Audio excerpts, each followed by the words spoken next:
हरे कृष्ण। तो अभी हमने अपनी जपा बुक के जो भी हमने जो चैप्टर कंप्लीट किया वो था विनम्रता और सहनशीलता की जो क्वालिटीज हैं वो हम कैसे अपने जीवन में अनुकूल कर सकते हैं।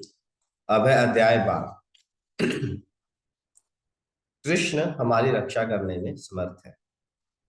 हम प्राय इस तथ्य में अवगत नहीं होते हैं कि हम इस संसार में जिन वस्तुओं के पाने हेतु परिश्रम करते हैं वे सभी हमारे लिए अर्थहीन अर्थात अनर्थ है। वह हमारे वास्तविक उद्देश्यों के बिल्कुल विपरीत है। वास्तव में वे हमें दुख पहुंचाते।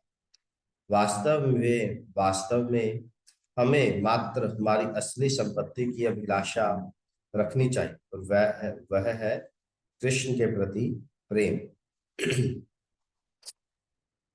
तो देखिए यहाँ पर बता रहे हैं कि संसार की कोई भी वस्तु हमें सुख नहीं दे सकती। भगवान गीता में भी इस तथ्य की पुष्टि करते हैं। भगवान गीता के 8वें अध्याय के 15वें श्लोक में कहते हैं, है ना, दुख हाल्य शाश्वत, कि ये जो संसार है ये क्या है? दुख हाल्य। भोजनालय, जहाँ भोजन मिलता है ना, उसको क्या बोलते हैं? भोजनालय। विद्यालय, जहाँ विद्या मिलती है वो क्या हो गया? विद्यालय। तो इस संसार को भगवान ने क्या नाम दिया? दुख हाल्य, यहाँ पर दुख मिलता है। तो आप देखिए, जन्म से लेके मृत्यु तक संसार में दुख ही दुख है। ठीक है। बच्चा पैदा होता है, बच्चे के साथ कितनी समस्या आती हैं, कितनी सारी समस्याएं जुड़ी होती हैं, है ना।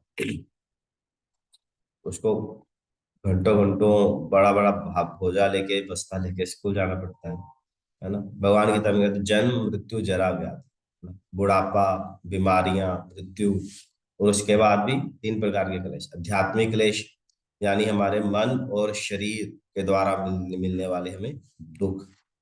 आदि भौतिक, दूसरे जीव, है ना, हमारे रिश्तेदार, पड़ोसी, ऑफिस ऑफिस में, है ना, दूसरे लोगों के द्वारा मिलने वाला दुख।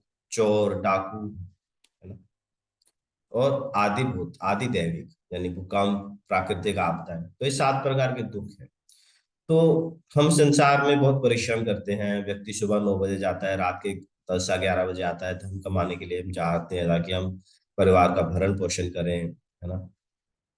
पर उस एक पूरे समस्या में करने के बाद भी उनको क्या मिलता है? दुख ही दुख मिलता है।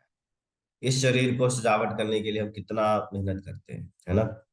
प्रियंका तो वो करती है, पार्लर चलाती है, तो उसके पास तो कितनी कस्टमर आती होंगी, है ना, कि facial, makeup, so many things. तो क्या करते हैं? हम अपने आप को सजाते हैं, हम अपने शरीर को सजाने के लिए कितनी मेहनत करते हैं। पर देखिए ये शरीर कितना दुख देता है और कितना सुख देता है ना। हमारे एक उंगली पर एक छोटी सी सुई भी अगर चुबो देंगे तो कितना दुख, है ना। तो संसार की कोई भी वस्तु हमें शाश्वत सुख नहीं दे सकती। हाँ, कुछ समय के लिए जरूर दे सकती है ना। मान लीजिए आपके पास स्कूटी नहीं है और आपने नई स्कूटी परचेज की, तो सुख आएगा, है ना, अच्छा लगेगा, खुशी होगी। पर कब तक रहेगा? 1 दिन, 2 दिन, है ना। 3-4 महीने के बाद स्कूटी पुरानी हो जाएगी। फिर व्यक्ति का क्या, धीरे धीरे अटैचमेंट खत्म हो जाता है ना। नई नई स्कूटी होती है तो व्यक्ति क्या करता है? रैपर भी उतारता नहीं है, संभाल के रखता है। फिर 1-2-3 साल के बाद फिर वो ऐसी पड़ी रहती है, साफ भी नहीं करता। तो हमें ये समझना चाहिए कि जो वास्तविक, जो असल में जो हमारे हृदय को पूर्ण संतुष्ट कर सकता है वो है सिर्फ भगवान कृष्ण के प्रति हमारा नित्य प्रेम, जिसे हम इस हरिनाम के माध्यम से जागृत कर सकते हैं।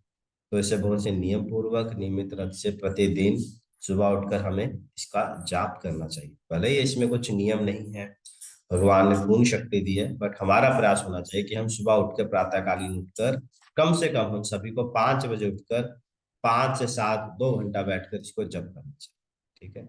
जो कम जप करते हैं, बट फिर भी ऐसा नहीं कि अगर आप बोले अरे प्रभु जी मैं तो सिर्फ एक ही माला करता हूँ तो मैं 7 बजे उठूँ, ऐसा मत कीजिए, है ना। 5 बजे उठिए, अच्छे से नहा के, 1-2 जितना भी आप जब जब करते हैं जब कीजिए।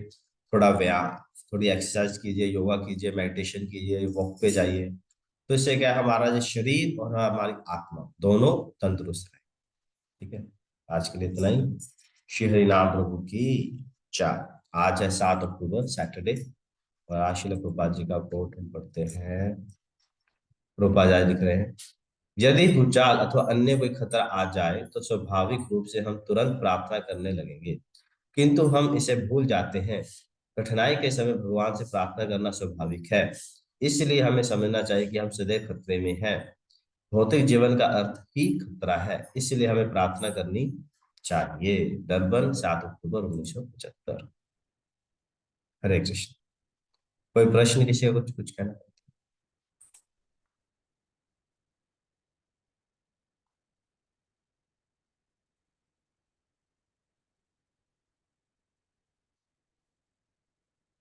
Okay, thank you.